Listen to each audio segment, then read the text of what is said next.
Suman TV ప్రేక్షకులకి స్వాగతం సుస్వాగతం. వాగర్థావివ సంపృక్తౌ వాగర్థ ప్రతిపత్తయే జగతః పితరౌ వందే పార్వతీ పరమేశ్వరౌ. ఆదిత్యాయ చ సోమాయ మంగళాయ బుధాయ చ గురుశుక్ర శనిభ్యశ్చ రాహవే కేతవే నమః. శృంగేరి జగద్గురు పీఠాధిపతులకి కంచి పీఠాధిపతులకి నమస్కారములు తెలియజేసుకుంటూ కార్యక్రమాన్ని ప్రారంభిద్దాం.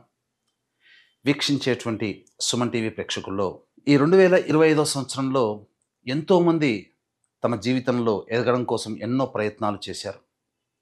కొంతమందికి ఆటంకాలు వచ్చి అవి జీవితంలో ఎదగకుండా అవరోధాలుగా మిగిలి ఉంటే, కొంతమంది ప్రయత్నం వలన అన్నిట్లో కూడాను విజయాన్ని పొందారు. మరి కొంతమంది అయితే ఇక జీవితం ఇంతే, మారదు, మన జాతకమే అంతేమో అని చెప్పి సర్దుకుపోయిన వాళ్ళు.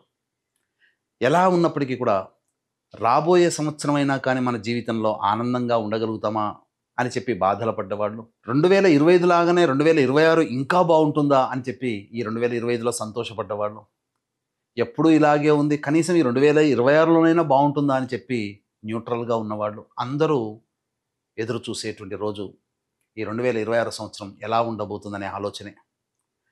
వీటన్నిటిని సందేహాలు, అనుమానాలు ఇవన్నీ నివృత్తి చేయడం కోసమై ఈ 2026 సంవత్సరంలో 12 రాశుల్లో జన్మించినటువంటి వారికి ఏ విధంగా ఉండబోతుందో తెలియజేసే ప్రయత్నం చేస్తాను. అయితే చాలామందికి ఒక సందేహం రావచ్చు, రాశి ఫలాలు అంటే ఉగాది టు ఉగాది కదా, మరి ఈ కొత్త పద్ధతి ఏంటి? ధర్మం ఏం చెబుతుంది? ప్రపంచమంతా ఒకటి అంగీకరిస్తే అది ధర్మమై కూర్చుంటుంది. మనం చెప్పుకోబోయేటువంటిది ఆంగ్ల నూతన సంవత్సర సందర్భంగా 2026 జనవరి నుంచి డిసెంబర్ వరకు ఉన్నటువంటి గ్రహాల యొక్క స్థితిగతులను బట్టి మనం 12 రాశుల్లో జన్మించినటువంటి వారికి ఏ విధంగా ఉండబోతుందో తెలియజేసే ప్రయత్నం చేస్తాను. ఇక ఆలస్యం చేయకుండా వివరాల్లోకి వెళ్ళిపోదామా? 2026 సంవత్సరం జనవరి నుంచి డిసెంబర్ వరకు మిథున రాశిలో జన్మించినటువంటి వారికి ఏ విధంగా ఉండబోతుందో తెలుసుకునే ప్రయత్నం చేద్దాం. ప్రధానంగా మనం గమనించుకున్నట్లయితే కంటక శని ప్రభావం అనేటువంటిది మిథున రాశిలో ప్రభావం ఉంటుంది. అంటే ఏం తెలియచేస్తుంది? గ్రహాలు మనకేం తెలియచేయబడతాయి అంటే, చేసేటువంటి ప్రతి పని యందు కూడాను నిజాయితీ, కష్టపడే తత్వాన్ని అలవర్చుకోండి అని ఈ యొక్క శని ప్రభావం మనకు కనబడుతుంది. దీనికి తగ్గట్టుగా మార్చి 14వ తారీఖు వరకు కూడా ఈ గురువు వక్రీకరించినటువంటి కారణం చేత ఖర్చులు కూడా ఉంటాయి. అయితే సంతోషపడాల్సింది ఏంటంటే సద్వయం. అంటే ఏదైనా మీరు చారిటీకి కానీ, మీ యొక్క సర్వీస్ని వినియోగించడం కానీ, లేదా దైవ సంబంధం, మత సంబంధమైనటువంటి వ్యవహారాల్లో మీకు ఖర్చు కానీ ఇవన్నీ జరుగుతాయి. ఇదంతా కూడా మీకు ఒక సేవింగ్స్ బ్యాంక్ లాంటిదే. శని మీకు అనుకూలంగా లేకపోయినా గురువు వక్రీకరించిన కారణం చేత దైవ సంబంధమైనటువంటి కార్యక్రమాల్లో మీరు ఎక్కువగా గడుపుతారు.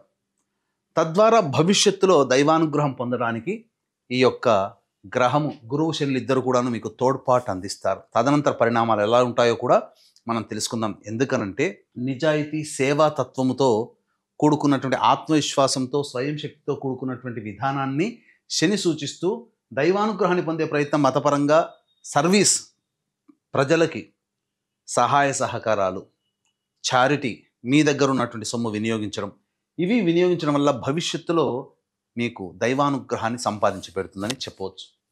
ఇక గమనించుకున్నట్లయితే మార్చి 15వ తారీఖు నుంచి మే 31వ తారీఖు వరకు రాశిలోనే గురు సంచార ప్రభావం. ఇక్కడ మీరు గమనించాలి, ఈ యొక్క రాశిలోనే గురు సంచార ప్రభావం రుజుమార్గంలో ఉండడం, మార్చి 14 వరకు రాశిలోనే వక్రగతి ఉండడం, అప్పుడు ఈ మార్చి 15 నుంచి మే 31వ తారీఖు వరకు ఏదైతే సమయం ఉన్నదో ఈ సమయమే చాలా కీలకం.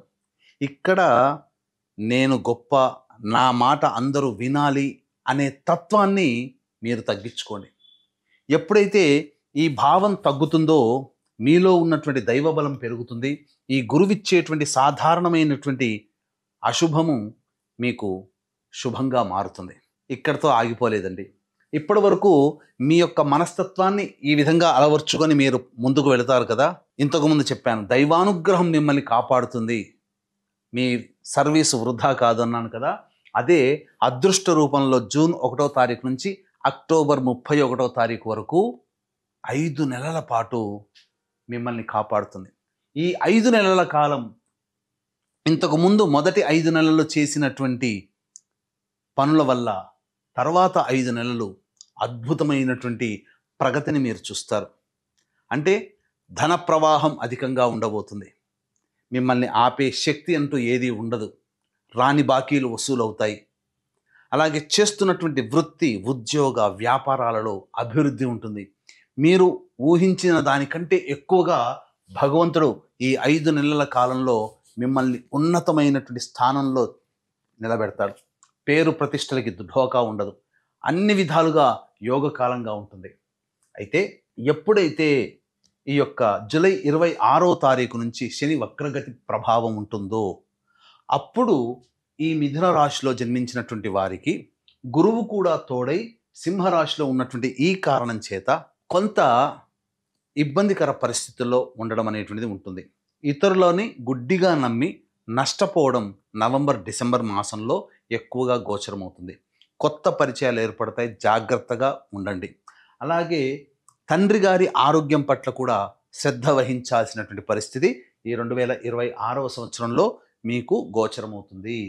ఇది మీకు ఓవరాల్గా ఈ యొక్క మిథున రాశిలో జన్మించినటువంటి వారికి జరిగేటువంటిది. ఇక అసలు విషయానికి వద్దాం. విద్యార్థులకి ఈ మిథున రాశిలో జన్మించినటువంటి విద్యార్థులు కష్టాన్నే నమ్ముకోండి. కష్టపడడానికి సిద్ధంగా ఉండండి. ఎందుకనంటే చదివింది అంతగా జ్ఞాపక శక్తిగా ఉండకపోవచ్చు. ఈ శని ప్రభావం, గురువు వక్రగతి ప్రభావము కొంతవరకు మీకు ఆందోళన కలిగిస్తుంది. కాబట్టి ధ్యానము లేదా దైవానుగ్రహాన్ని పొందే ప్రయత్నం చేస్తూ విద్యార్థులు కష్టపడండి. 100% కష్టపడితే 70% మార్కులు. అందుకని 150% కష్టపడండి. మీరు అత్యున్నతమైనటువంటి స్థానం. ఇంతకుముందే చెప్పాను, మీరు కష్టము ఈ యొక్క జూన్ నుంచి అక్టోబర్ మంత్ కాలంలో పొందుతారు.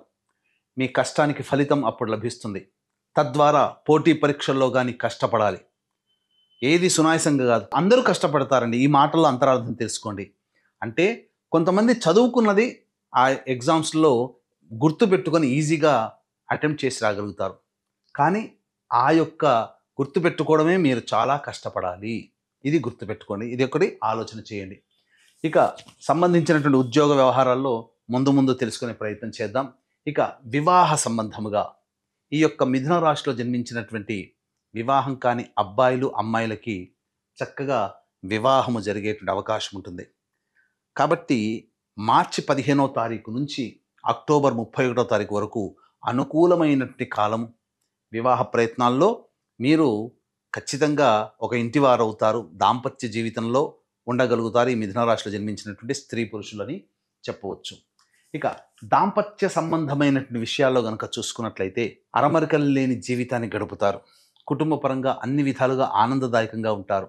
కాకపోతే ఆఖరి 2 నెలలు నవంబర్ డిసెంబర్ మాసంలో మాత్రం ఇతరుల జోక్యం వలన మీలో ఒకంత అసహనం కానీ ఇద్దరి మధ్య కొంత అభిప్రాయ భేదాలు కానీ వచ్చే అవకాశాలు ఎక్కువగా ఉన్నాయి. ఇక సంతాన పరంగా చూసినట్లయితే అన్ని విధాలుగా సంతానాన్ని పొందడానికి అవకాశం కలిగినటువంటి జీవితం ఈ యొక్క మిథున రాశిలో. సంతానం కోసం ఎదురు చూసే వాళ్ళకి చక్కటి సంతానము దైవానుగ్రహం చేత అదృష్ట సంతానం మాత్రం మీకు కలుగుతుందని చెప్పడంలో ఏమాత్రము సందేహం లేదు. ఇక ఆరోగ్య విషయానికి వచ్చేసేసరికి జాగ్రత్త పడండి. మిథున రాశిలో జన్మించినటువంటి వాళ్ళు కష్టపడే తత్వాన్ని అలవర్చుకున్న తర్వాత శరీరాన్ని లెక్క చేయకపోవడం, తద్వారా కొంత అనారోగ్య సూచనలు. ప్రథమార్థము ద్వితీయార్థము అంటే ఈ సంవత్సరం అంతా కూడా మీరు శక్తి పొందడం కోసం ఎక్కువగా ఆహారాన్ని తీసుకోవాల్సి వస్తుంది. తీసుకున్న ఆహారము మీకు సరిపోదు. కాబట్టి మంచి డైట్తో మెయింటైన్ చేస్తూ మంచి ఆహారాన్ని తీసుకోండి. తత్ఫలితంగా బాగుంటుంది. స్వీట్లని అవాయిడ్ చేయండి. బరువు పెరిగే అవకాశం ఈ మిథున రాశిలో వాళ్ళకి గోచరమవుతుంది. ఇక విదేశీయానానికి సంబంధించినటువంటి ప్రయత్నాలు కనుక చూసుకున్నట్లయితే ఈ యొక్క మిథున రాశిలో జన్మించినటువంటి వారికి జూన్ 1 నుంచి అక్టోబర్ 31వ తారీఖు వరకు అద్భుతమైనటువంటి యోగ కాలము. మీ యొక్క కోరిక మంచి ఉన్నత విద్యా సంస్థల్లో ప్రవేశం లేదా జాబు పరంగా అన్ని విధాలుగా విదేశాల్లో ఉన్నటువంటి వాళ్ళకి కూడా స్థిరమైనటువంటి లభ్యత, స్థిరమైన సంపాదన, అలాగే వీసా అనేటువంటిది కన్ఫామ్ అయిపోతుంది ఈ సమయంలో అని చెప్పొచ్చు. ఇక రాజకీయ రంగంగా మనం గనక చూసుకున్నట్లయితే ఈ యొక్క మిథున రాశిలో జన్మించినటువంటి వారికి ప్రథమార్థం కంటే ద్వితీయార్థము చాలా బాగా యోగంగా ఉంటుంది. ఆగస్టు, సెప్టెంబర్, అక్టోబర్, నవంబర్ ఈ 4 నెలల కాలంలో పెద్దల యొక్క సహాయ సహకారాలతో మీకు గుర్తింపు లభిస్తుంది, ప్రజాదరణ పెరుగుతుంది. కానీ వచ్చే సంవత్సరం ఇంకా యోగ్యంగా ఉంటుంది. ఏదైనా పోస్ట్ని ఆశిస్తే పొందే అవకాశము గోచరమవుతుంది. ఇక వ్యాపార పరంగా చూసుకున్నట్లయితే ఈ యొక్క మిథున రాశిలో జన్మించినటువంటి వారికి వ్యాపార విస్తరణ అంటే ఫుడ్కి సంబంధించినటువంటిది, అనగా tiffin centres, restaurant, general stores, FMCG products, super markets, విద్యా సంస్థలు నడిపేటువంటి వాళ్ళు, బంగారు వ్యాపారస్తులు, రోడ్ సైడ్ వెండర్స్, అలాగే ఫుడ్ సంబంధమైనటువంటి వ్యాపారస్తులు, తీర్థయాత్రలు, దైవ సంబంధమైన వృత్తి వ్యాపారాల్లో ఉన్నటువంటి వాళ్ళు, వీళ్ళకందరికీ కూడా అనుకూలమైనటువంటి సమయం జూన్ 1 నుంచి అక్టోబర్ 31 తారీఖు వరకు. ఈ సమయంలో మీరు వ్యాపార విస్తరణ చేసుకోవచ్చు, అందులో సందేహం లేదు. అయితే తక్కినటువంటి చర్మ సంబంధము, గ్రౌండ్ ఆయిల్ అనగా పెట్రోల్ సంబంధించినటువంటి వ్యాపారస్తులు, ఎడిబుల్ ఆయిల్ వ్యాపారస్తులు, అలాగే ఇనుము సంబంధమైనటువంటి వ్యాపారస్తులు, ఆటోమోటివ్ రంగంలో ఉన్నటువంటి వాళ్ళు, వీళ్ళందరూ కూడాను సాధారణమైనటువంటి ఫలితాలే పొందుతారు. కాబట్టి ఎక్కువగా మీరు వ్యాపార విస్తరణ కానీ కొత్త వ్యాపారం కానీ చేసేటప్పుడు మీ యొక్క జన్మజాతకాన్ని పరిశీలింప చేసుకొని సమయాన్ని బట్టి మీరు ముందడుగు వేసే ప్రయత్నం చేయండి. కొంత ధన నష్టం కూడా ఈ చెప్పినటువంటి వ్యాపారాల్లో ఉన్నటువంటి వాళ్ళకి గోచరమవుతుంది. ముఖ్యంగా ఈ మిథున రాశిలో జన్మించినటువంటి వారికి, కళారంగంలో ఉన్నటువంటి వారికి అద్భుతమైనటువంటి యోగ కాలముగా చెప్పవచ్చు. ఎందుకు చెప్తున్నానంటే కొత్త కాంట్రాక్ట్లు వస్తాయి, డబ్బులు బాగా ఆర్జించగలడానికి అవకాశం ఉంటుంది, అలాగే కీర్తి ప్రతిష్టలు పెరుగుతాయి. అయితే మొదటి 5 నెలలు మాత్రం వృధా ప్రయాణాలు అధికంగా ఉండడం, శారీరకంగా అలసట అనేటువంటిది electronic, printing media, social media, cinema రంగము, సీరియల్స్ రంగంలో ఉన్నటువంటి వాళ్ళకి చెప్పవచ్చు. ధన సంపాదన బాగుంటుంది, ప్రజాదరణ పెరుగుతుంది, కొత్త అవకాశాలు బాగా తెచ్చుకోగలుగుతారు. ఇక ఈ యొక్క సంబంధించినటువంటి మిథున రాశిలో జన్మించినటువంటి రైతులు సాధారణమైనటువంటి మీకు తెలిసిన పంటలనే మీరు వేయండి, కొత్త పంటల జోలికి వెళ్ళకండి. వాణిజ్య పంటలు మీకు అంతగా పనికిరాదు. మీకు తెలిసిన పంటల్లోనే దిగుబడి, రాబడి కూడా అధికంగా ఉంటుంది, అది గమనించగలరు. అయితే ప్రధానంగా గమనించుకున్నట్టయితే వీక్షించేటువంటి ప్రేక్షకులు కూడా ఇప్పుడు చెప్పినటువంటి సమస్యల కంటే ఇంకా విభిన్నంగా సమస్యలు ఎదుర్కొంటున్నారు అంటే మీ యొక్క జాతకరీత్యా నడుస్తున్నటువంటి గ్రహ దశాంతర దశల ప్రభావాలు. కావున దగ్గరలోని మంచి ఉపాసనా పరులైనటువంటి జ్యోతిష్యుల్ని సంప్రదించి వారి సలహాలు, సూచనలు కనుక పాటించినట్లయితే మరింత మెరుగైనటువంటి జీవితాన్ని పొందుతారని తెలియచేయవచ్చు. అలాగే ప్రధానంగా ఈ యొక్క గతించినటువంటి సంవత్సరంలో ఎన్నో ఇబ్బందులు, 2026 సంవత్సరంలోనైనా కానీ దైవానుగ్రహంతో ముందడుగు వేస్తే అన్ని విధాల సమస్యలు మనకు తెలియకుండానే మనల్ నుంచి దూరం అయిపోతాయి. ఇట్టి దైవానుగ్రహం అందరికీ అందించాలనేటువంటి సదుద్దేశంతో ప్రతి నెల ఒక పుణ్యక్షేత్రంలో ఒక పర్వదినం రోజున మీ జాతకరీత్యా కలుగు అన్ని రకాల సమస్యల నివారణకై మృత్యుంజయ హోమము, లక్ష్మీ సంపుటిత లక్ష్మీ హోమము, అలాగే సుదర్శన హోమము, దుర్గా హోమము, ఇలా విభిన్నమైనటువంటి హోమాది కార్యక్రమాలు అనేటివి జరిపించడం జరుగుతాయి.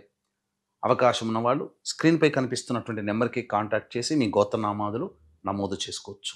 అలాగే ఇక నుంచి సంకల్ప మందిర్ అనేటువంటి వేదికగా మా సంబంధమైనటువంటి ధర్మ సంబంధ నివృత్తులు, అలాగే జాతక సంబంధంగా సోషల్ మీడియాలో యూట్యూబ్, ఫేస్బుక్, ఇన్స్టా ద్వారా మీకు అందజేయడం జరుగుతుంది. వాటిని కనుక ఫాలో అయితే అన్ని విషయాలు మీకు షేర్ చేసుకోవడం అనేటువంటిది కలుగుతుంది. ఇక గమనించుకున్నట్లయితే ఈ యొక్క మిథున రాశిలో జన్మించినటువంటి స్త్రీలకి అద్భుతమైనటువంటి యోగ కాలముగా చెప్పవచ్చు. ఎందుకనంటే కోల్పోయిన చోట తిరిగి మళ్ళీ పేరు ప్రఖ్యాతులు పొందుతారు. ధనపరంగా ఎటువంటి ఇబ్బందులు ఉండవు. మీరు చేసే చిన్న పనైనా కానీ 10 మందిని ఆకర్షించి 10 మంది చేత మెప్పును పొందగలుగుతారు. అలాగే కుటుంబంలో మీ యొక్క మాటకి విలువ పెరుగుతుంది. వృత్తి, ఉద్యోగ, వ్యాపారాల్లో ఉన్నటువంటి వాళ్ళకి మీ మాటకి తిరుగు ఉండదు. అన్ని విధాలుగా సహాయ సహకారాలు అందుతాయి. మొదటి 5 నెలలు కష్టపడడం, మిగతా 5 నెలలు ఆ కష్టానికి ఫలితాన్ని అనుభవించడం, ఆఖరి 2 నెలలు కాస్త అప్రమత్తంగా ఉండాల్సినటువంటిది. వివాహం కాని వాళ్ళకి వివాహాలు జరగడం, సంతానవంతులు అవ్వడం ఈ రాశిలో జన్మించినటువంటి స్త్రీలకి ఒక గొప్ప వరంగా చెప్పవచ్చు. ముఖ్యంగా ఏది చేసినా కలిసి వచ్చే అవకాశం ఈ రాశిలో జన్మించిన స్త్రీలకి కలుగుతుంది. ఇక గమనించుకున్నట్లయితే ఈ రాశిలో జన్మించినటువంటి సాఫ్ట్వేర్ ఉద్యోగస్తులు చాలామంది ఇప్పుడు ప్రాబ్లమ్స్లో ఉండి ఉంటారు. కాబట్టి ఇకనైనా మంచి జీవితం ఉంటుందా? ఎప్పుడు ఉద్యోగం మారితే ఏ సమయంలో మారాలి? కేవలం సాఫ్ట్వేర్ కాదండి, అన్ని రంగాలలో పనిచేస్తున్నటువంటి ఉద్యోగస్తులు, వ్యాపారస్తులు ఎప్పుడు వ్యాపారం కొత్తగా మనం అభివృద్ధి చేసుకోవాలి. ఇలా అనేక విషయాలు ఉంటాయి. వాటి గురించి మనం తెలుసుకునే ప్రయత్నం చేద్దాం. ఇక గమనించుకున్నట్లయితే ఈ యొక్క మిథున రాశిలో జన్మించినటువంటి వారికి ఏప్రిల్ 14 నుంచి మే 14వ తారీఖు ఉన్నటువంటి సమయం చాలా అద్భుతంగా ఉంటుంది. ఈ సమయంలో నిరుద్యోగస్తులకి ఉద్యోగం, అలాగే కొత్త సంస్థల్లో ఉద్యోగం కానీ ప్రమోషన్స్ కానీ పొందే అవకాశం ఉంటుంది. ఇక ఆగస్టు 17 నుంచి సెప్టెంబర్ 16వ తారీఖు ఉన్నటువంటి కాలం కూడా చాలా అద్భుతమైనటువంటి కాలంగా చెప్పవచ్చు. ఈ సంబంధించినటువంటి మిథున రాశిలో జన్మించినటువంటి వారికి మార్చి 14 నుంచి మే 14వ తారీఖు వరకు ఉన్నటువంటి కాలం ఇది అసలైనటువంటి యోగ కాలం. ఈ చెప్పినటువంటి సమయాల్లో మీరు ఉద్యోగ ప్రయత్నాలు చేయండి. ఖచ్చితంగా మీకు ఉద్ధృతమైనటువంటి భవిష్యత్తు ఉంటుంది, అందులో సందేహం లేదు. వేరే సంస్థల్లో ప్రయత్నం చేసినా బాగుంటుంది. ఇక చెప్పిన సమయాల కంటే వేరే సమయాల్లో కనుక మీరు ప్రయత్నం చేస్తే కష్టంతో కూడుకున్నటువంటి జీవన విధానం ఉద్యోగంలో కానీ వృత్తి వ్యాపారాల్లో కానీ ఉంటుందని గమనించాలి. ఇక ఈ మిథున రాశిలో జన్మించినటువంటి వారికి జనవరి 15 నుంచి ఫిబ్రవరి 22వ తారీఖు వరకు ఆరోగ్య విషయంలో జాగ్రత్తలు పాటించాలి. ఎందుకనంటే శస్త్రచికిత్సలు జరిగేటువంటి అవకాశం కానీ లేదా ఎక్కువగా నష్టాలు రావడం కానీ జరిగే అవకాశం. ఇక ఫిబ్రవరి 23 నుంచి ఏప్రిల్ 1వ తారీఖు వరకు ఏదైతే సమయం ఉందో ఆ సమయంలో ప్రధానంగా ఫైన్స్ కట్టేటువంటి అవకాశం ఉంటుంది. ప్రభుత్వ పరంగా పన్నులు చెల్లించే అవకాశము, అలాగే తండ్రి గారి ఆరోగ్యం పట్ల కూడాను శ్రద్ధ వహించాల్సినటువంటి సమయంగా చెప్పవచ్చు. కోర్టు న్యాయ వివాద చిక్కుల్లో ఉండే అవకాశం ఉంటుంది. ఇక ఏప్రిల్ నెల ఏదైతే ఉంటుందో ఆ సమయంలో మీకు అధికంగా కోపంగా ఉండడం, అలాగే ఉద్యోగంలో కొన్ని మార్పులు చేర్పులు అనేటువంటివి జరిగే అవకాశం ఉంటుంది. మే 1వ తారీఖు నుంచి జూన్ 19వ తారీఖు వరకు అన్ని విధాలుగా యోగ కాలంగా చెప్పవచ్చు. మీరు చేపట్టే ప్రతి పనిలో కూడా సహాయ సహకారాలతో ముందడుగు వేస్తారు. జూన్ 20 నుంచి ఆగస్టు 1వ తారీఖు వరకు ఈ సమయం కష్ట నష్టాలతో కూడుకున్నటువంటి సమయం కాబట్టి ధన నష్టం జరిగేటువంటి అవకాశము, వృధా ప్రయాసాలు ఉండేటువంటి అవకాశం ఉంటుంది. ఆగస్టు 2 నుంచి సెప్టెంబర్ 17 సమయం ఏదైతే ఉంటుందో ఈ సమయంలో మీరు అతి ఆత్మవిశ్వాసాన్ని పెట్టుకోకండి. మిమ్మల్ని మించిన వారు లేరు అనే భావన తగ్గించుకొని మీరు అందరితో కలుపుగోలుగా ఉంటేనే మీరు ఆనందంగా జీవించగలుగుతారు. సెప్టెంబర్ 18 నుంచి నవంబర్ 11వ తారీఖు ఈ సమయంలో ఏదైతే ఉందో కుటుంబ సభ్యుల మధ్య వాగ్వివాదాలు ఉండేటువంటి అవకాశము, దంపతుల మధ్య, ప్రేమికుల మధ్య కొంత పొరపచ్చాలు, స్నేహితుల మధ్య పొరపచ్చాలు వచ్చే అవకాశం ఉంటుంది. మీ వాక్కుని ఎంత తక్కువగా వాడుకుంటే అంత మీరు ఆనందంగా జీవించగలుగుతారని చెప్పవచ్చు. ఇక మిగిలినటువంటి నవంబర్ 12 నుంచి డిసెంబర్ మాసం వరకు ఏదైతే ఉంటుందో ఆ సమయంలో వాహన ప్రమాదాలు చోటు చేసుకునే అవకాశం ఉంటుంది. తల్లిగారి ఆరోగ్యం పట్ల శ్రద్ధ వహించాల్సినటువంటి పరిస్థితి, చికాకులతో కూడుకున్న జీవితం ఉంటుందని చెప్పొచ్చు. ఏతావాత ఓవరాల్గా మిథున రాశిలో జన్మించినటువంటి వారికి నిజాయితీ కష్టంతో కూడుకొని మొదటి 5 నెలలు, అలాగే 5 నెలలు దైవానుగ్రహం అదృష్టముతో, ఆఖరి 2 నెలలు కొంత ఇబ్బందికరంగా ఉంటుంది. ఈ యొక్క మిథున రాశిలో జన్మించినటువంటి వారికి గృహ నిర్మాణము తప్పకుండా చేయగలుగుతారు, అందులో సందేహం లేదు. ఆశించిన మేర మీరు సొంత ఇంట్లోకి ప్రవేశం చేసే అవకాశము పుష్కలంగా ఉందని చెప్పవచ్చు. ఇప్పటి వరకు చెప్పినటువంటి విషయాల్ని మీరు పరిగణలోకి తీసుకొని మీరు ధైర్యంగా ముందడుగు వేయండి. అన్ని విధాలుగా యోగ కాలము ఇంకా విభిన్నంగా ఉందనంటే మీ యొక్క జాతకరీత్యా దగ్గరలోని మంచి ఉపాసన పరులైన పండితులను సూచించి వారి సలహాలు పాటించండి. తప్పకుండా మీకు మంచి జరుగుతుంది. అలాగే దైవానుగ్రహం కోసం మీరు ఈ యొక్క సంబంధించినటువంటి మిథున రాశిలో జన్మించినటువంటి వారు గురువారం నాడు దత్తచరిత్ర పారాయణం ప్రారంభించి బుధవారానికి సమాప్తం చేయండి. ఈ విధంగా మీరు ఒక 3 సప్తాహాలు చేస్తే సమస్య పరిష్కారం అవుతుంది. ఇంకా మీకు పరిష్కారం కాలేదు అనంటే మన పీఠమాధ్వర్యంలో ప్రతి నెల జరిగేటువంటి సర్వదోష నివారణ పూజల హోమాల్లో సంవత్సరం పాటు జరుగుతాయి. అందులో మీ గోత్రనామాదులు నమోదు చేసుకోవచ్చు. ఆనందంగా ఈ మిథున రాశిలో వారు ఉంటారని తెలియజేస్తూ సర్వం శ్రీ ఉమామహేశ్వర పరబ్రహ్మార్పణమస్తు.